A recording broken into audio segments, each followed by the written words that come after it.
Hello friends, welcome to Rathi's kitchen. நான் உங்கள் எம்மா பேசுகிறேன். இன்றைக்கி நம்ம சேனலில் பூண்டு குழம்பு இது போல் ஒரு முறை செஞ்சு பாருங்கள்.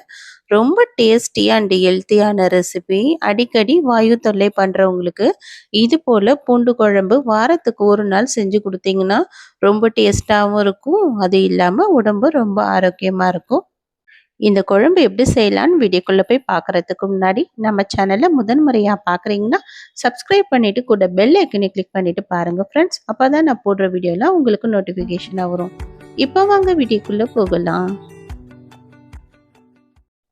ஃப்ரெண்ட்ஸ், இந்த பூண்டு குழம்பு செய்கிறதுக்காக இப்போ நம்ம ஸ்டவ்வில் ஒரு கடாய் வச்சுட்டு இதில் 2 டேபிள் ஸ்பூன் அளவுக்கு நல்லெண்ணெய், 2 டேபிள் ஸ்பூன் அளவுக்கு கடலெண்ணெய் சேர்த்துருக்கேன்.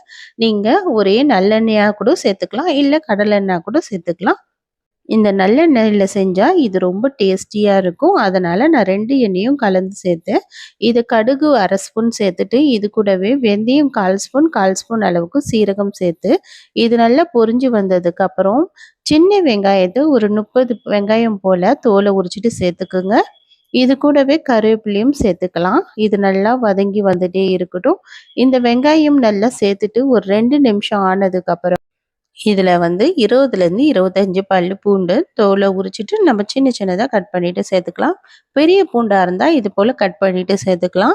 சின்ன பூண்டாக இருந்ததுன்னா நீங்கள் முழுசாக கூட சேர்த்துக்கலாம். இது நல்ல பூண்டு வதங்கி வர நேரத்தில் மிக்ஸி ஜாரில் 2 மீடியம் சைஸ் தக்காளி இது கூடவே 5 பல்லு பூண்டு தோலோடவே சேர்த்துட்டு தண்ணி சேர்க்காம நல்லா பேஸ்ட்டாக அரைச்சி எடுத்துக்கலாம். இப்போ நல்லா வெங்காயமும் இந்த பூண்டும் நல்லா செவந்து வந்துடுச்சுல, இந்த அளவுக்கு வந்ததுக்கப்புறம் நம்ம அரைச்சி வச்சுருந்த இந்த தக்காளி பூண்டோட பேஸ்ட்டை அப்படி எடுத்து இதில் சேர்த்துக்கலாம். சேர்த்துட்டு இந்த குழம்புக்கு தேவையான அளவுக்கு உப்பு சேர்த்துக்கலாம். கல்லுப்பு தான் நான் சேர்த்துருக்கேன். சேர்த்துட்டு இதை நல்லா கலந்து விட்டுடலாம்.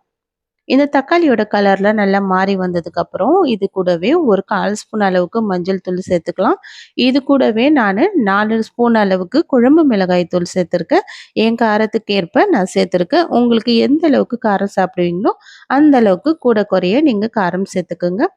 இப்போ 1/2 ஸ்பூன் அளவுக்கு தனி மிளகாய் தூள் சேர்த்துட்டு இப்போ நல்லா மிக்ஸி ஜார் அலசிட்டு ஒரு 1/4 டம்ளர் அளவுக்கு தண்ணி சேர்த்துட்டு இதில் சேர்த்துக்கலாம். சேர்த்துட்டு இது போல் நல்லா கலந்து விட்டோம்னா இது எண்ணெய் பிரிஞ்சு வர ஆரம்பிக்கும். இது போல் எண்ணெய் பிரிஞ்சு வந்ததுக்கப்புறமா இந்த மிளகாய் நெடியெல்லாம் நமக்கு போயிடும்.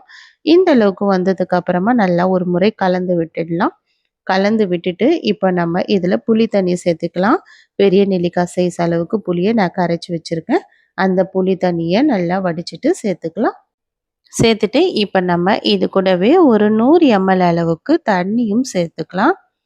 தண்ணி சேர்த்துட்டு இது போல் நல்லா தாராளமாக கொதிக்க வைக்கலாம். இந்த நேரம் உப்பு காரம் கரெக்டாக இருக்கான்னு செக் பண்ணிக்கோங்க. கரெக்டாக இருக்குன்னா அப்படியே விட்டுருங்க. இல்லை உப்பு காரம் ஏதாச்சும் குறை இருந்தால் கொஞ்சமாக சேர்த்துக்குங்க. சேர்த்துட்டு இப்போ நல்லா கலந்து விட்டுட்டு ஒரு மூடி போட்டு மூடிடலாம். இது நல்லா ஹை ஃப்ளேம்லேயே ஒரு 10 நிமிஷம் கொதித்து வரட்டும்.